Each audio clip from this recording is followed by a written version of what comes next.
Dito eso, pois decía que era un período verdadeiramente importante para que Galicia teña presencia en todos os foros nacionales e internacionales donde sexa posible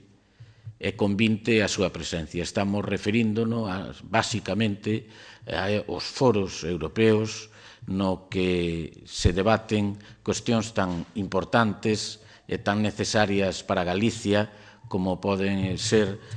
os asuntos europeos, os asuntos que se debaten no seo da Unión e a presencia de Galicia nos Consellos de Ministros. Eu creo, sinceramente, que non se pode aplicar o mesmo criterio que se está aplicando para asuntos tan importantes como a agricultura, onde se está dando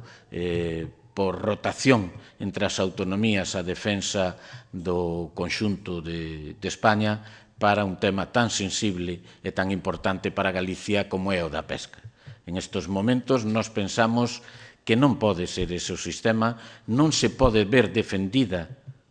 Galicia a través de comunidades que non teñan intereses no sector da pesca como pode ser Extremadura, como anteriormente se dou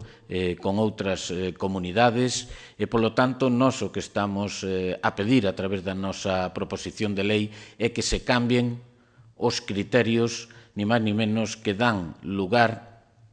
a poder defender o conxunto do Estado a través da presencia das autonomías. E por iso creo que nun sector da relevancia do sector pesqueiro, onde se van a discutir nos próximos meses temas tan importantes como a política pesqueira común, como a distribución dos TACs, é importantísimo que se dé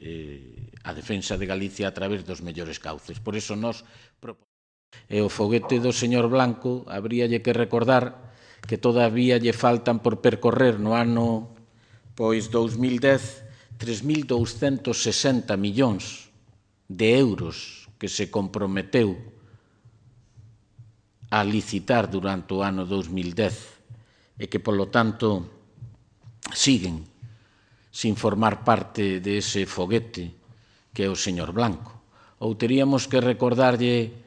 ao fogueteiro maior do goberno do señor Rodríguez Zapatero que perdeu, non sei se decir de gasolina ou de que, en esta legislatura cerca de 5.000 millóns que sí estaban presupuestados. Por lo tanto, a mí me parece moi ben que o señor Pepe Blanco queira pasar á historia. Casi como galego me gustaría que fora por algo positivo, pero claro, a estas alturas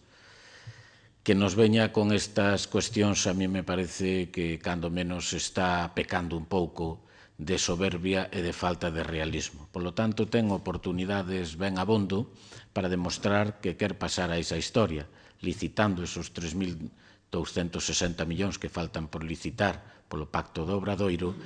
e cumplindo o que despois pon no papel.